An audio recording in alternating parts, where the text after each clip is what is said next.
If you want to start to feel happy, it starts with you wanting to feel happy. We like to sit and dwell. We like to sit in our own sadness.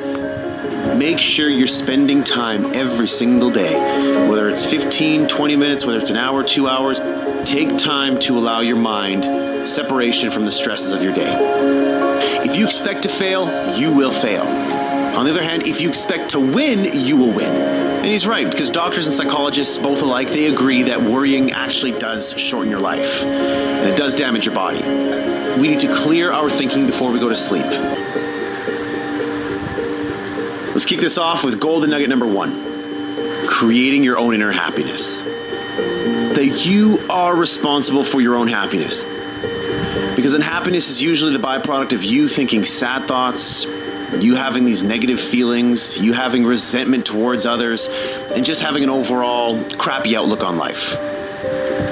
So if you think those things, what do you think is going to happen? You have to force yourself to not think those negative thoughts.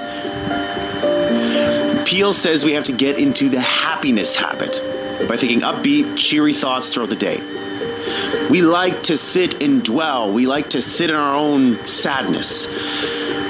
I don't like to do that, but I just know that sometimes my brain forces me to do that, and I don't know why. So I have to force myself to not do that. I have to put on upbeat music. I have to go do something productive. I have to get in the gym. I have to go hang around friends that are going to make me laugh. And it's tough. At first, it doesn't feel right. It feels like you're forcing it because you are forcing it. But eventually, it starts to make you feel better. There are miracles happening all around you. There is beauty all around you. Open your eyes and look. Can you see the sun shining? Great. Can you hear the birds chirping? Great. Can you feel the warmth of the sun on your skin? Awesome. There's simple beauties all around us. If you want to start to feel happy, it starts with you wanting to feel happy. So short circuit those negative thoughts. And when you start to feel bad, when you start to find yourself gossiping, feeling guilty, feeling angry, feeling whatever it is you're feeling that's negative, turn that around. Force yourself to think positively. Do positive things. And while it doesn't feel right at first, keep going. You're on the right path. Golden nugget number 2, the antidote to anxiety. Is that people waste a lot of their time, a lot of their energy fuming and fretting about things that they cannot control. Go back to Covey's principle. Circle of concern, circle of influence. Focus only on those things in the circle of influence. Everything else in the circle of concern, you can't control. You can't affect that. So move on. Don't allow your mind to just spend time in that space. You're wasting your mind's energy. So as part of this antidote to anxiety, Peel says that we need to slow down to relieve our anxiety and to attain peace. And he suggests meditation. He suggests that we devote at least 15 minutes daily to calming and relaxing ourselves by thinking peaceful thoughts, or not thinking anything at all.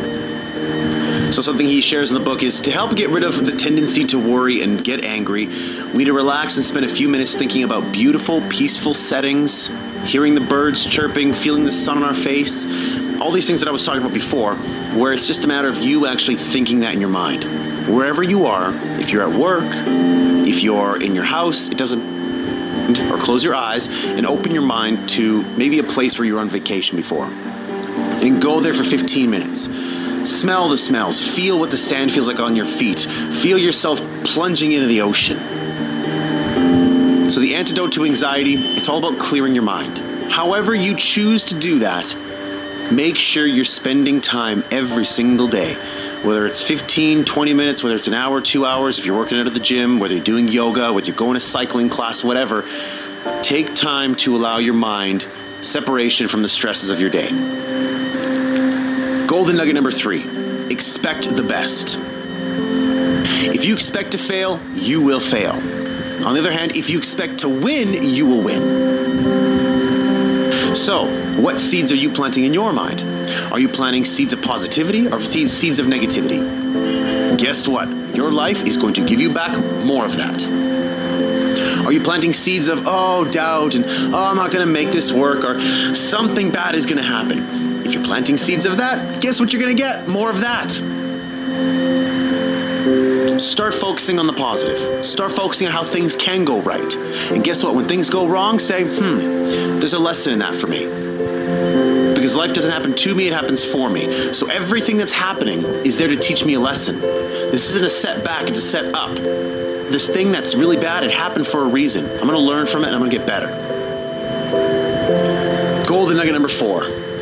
Worry not. And he's right, because doctors and psychologists, both alike, they agree that worrying actually does shorten your life. And it does damage your body. We need to clear our thinking before we go to sleep. And we need to imagine our worries flowing out of our body like water out of a glass. So don't think that my path is the right path. No. This path is good for me. I replaced worry with hope by putting together goals. I put together 3 goals: a financial related goal, a health related goal, and a professional related goal. Something that what I was going to do with my life. And back in the day when I was going through those stresses, I was worrying a lot. I was having a tough time sleeping. I was having chest pains. My heart was palpitating all the time. And I really just could not get, a high level of satisfaction in life. And, if you were saying on a scale of 1 to 8, Ryan, again, 9s and 10s are reserved for very special times in our lives that seldom happen. I was sitting at a 4 consistently, where I would wake up and I'd all of a sudden feel the stresses of the day. I would pass between 3 and 4 all the time. So what I did was to replace that worry, that anxiety, that fear. I built myself a plan that gave me hope, goals that gave me hope, something that got me excited, something that I wanted to work towards, something I wanted to achieve, because I knew that if I did, it would get me out of this mess and my life would be better as a result. Golden nugget number 5, problem solving. I had problems that I needed solutions to. I had desires, I had wants, I had dreams, I had goals that I needed a solution to. The Crap Show was a solution. Create Your 8 was a solution. But what I did need to do was take myself out of the busyness of the day and allow my mind to sort of free up and look for inspiration all around me. And know that whatever solution I'm looking for, it's going to come to me. And this is where in this golden nugget in the book where Peele talks about, problem solving, he gives us 10 problem solving techniques, which many of them I believe with. The first one, believe that for every problem there is a solution. So yes, believe that your problem can be solved. Yes, it's hard. Yes, it's difficult. Yes, you don't have a solution right now, but there is a solution. And oftentimes there's more than one. 2, try to maintain your serenity as you address a problem. So don't feel anxious. Don't try to get angry and say, I'm not getting this. I don't understand. No. You need to be calm. You need to be hopeful that there's going to be a solution to this problem. Number 3, don't try to force an answer. Don't try to say like, oh my God, I need an answer by Saturday at noon. If I don't get it by Saturday at noon, then it's too late. Sometimes you can't force it. Life often happens for you. And so you just need time for that to reveal itself to you. Number 4, gather all relevant information. Pretty simple. Do as much research as possible. Number 5, write down all facts about the situation. Again, get understanding for the problem, what's going on. You need to get clarity on the problem so you can get clear on what solutions you need to solve it. Number 6, spend time praying about the issue you are confronting. Listen, if you're praying about it, that's fine. If you're not praying about it, maybe you're thinking about it. Always make time to think about it. When you're walking in nature, yes, take time to think in nature and allow your mind to flow. But when you separate yourself from the stresses, the anxieties, the busyness of the day, allow your time to think about solutions. Number 7, believe in and seek God's guidance on the promise of the 73rd Psalm, "Thou wilt guide me by thy counsel." If you believe in the religious aspect of that, that will talk to you. That necessarily doesn't talk to me, so I maybe won't be using that one. Number 8, rely on your inner gifts of insight and intuition. There's things that we believe we should do, and then there's things that we know we should be doing. So you got to listen to yourself, and it takes time. It does take time. It takes patience. It takes some maturity for you to realize what you're great at. And sometimes you're doing something just to make a living, just because it's my job, it's my career, it's what I believe I'm great at. But you have other gifts within you that maybe you're not exploring yet, that you should be. Number 9, attend religious services where you can and listen peacefully and let your subconscious work on the problem. Again, you can go to church or you can just go for walks. I love going for walks, period. I'll put music on my ears and allow myself to think. Pretty simple. Number 10, the answer that develops in your mind or comes to pass is the right answer. So I just allowed the thoughts that came in my mind. Whenever I had a thought, an inspired thought, I wrote it down on my phone. Pulled up my phone, opened up the notepad, and just wrote it down. At the end of the day, I would think about it, ponder on it, say, you know what, this idea is something I want to go further into, and dig deeper into that. That's exactly how this show happened. That's exactly how Create Your 8 happened. It's exactly how you're going to find solutions to your problems. And last but not least, golden nugget number 6, how to handle heartache. Now, everybody at some point in their life experiences heartache, and it's tough.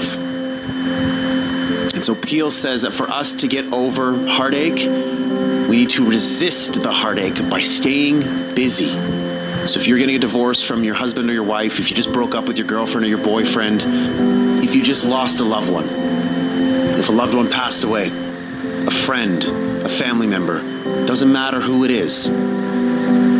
He says that in order for you to get through it, you need to stay busy. You need to return to your normal activities as soon as possible after a loss or a defeat. And you need to resist the temptation to brood and feel sorry for yourself. I gotta get back to work. I gotta get back to my goals. Get back in the gym. Get back to eating right. Get back to hanging out with my friends, my family, listening to the music that I was listening to. We have to return to life. But sometimes we just have to be sad, and we have to work our way through it. But the key here is to not allow your mind to dwell on it for too long. That's not handling heartache. That's allowing heartache to take control of you and to win.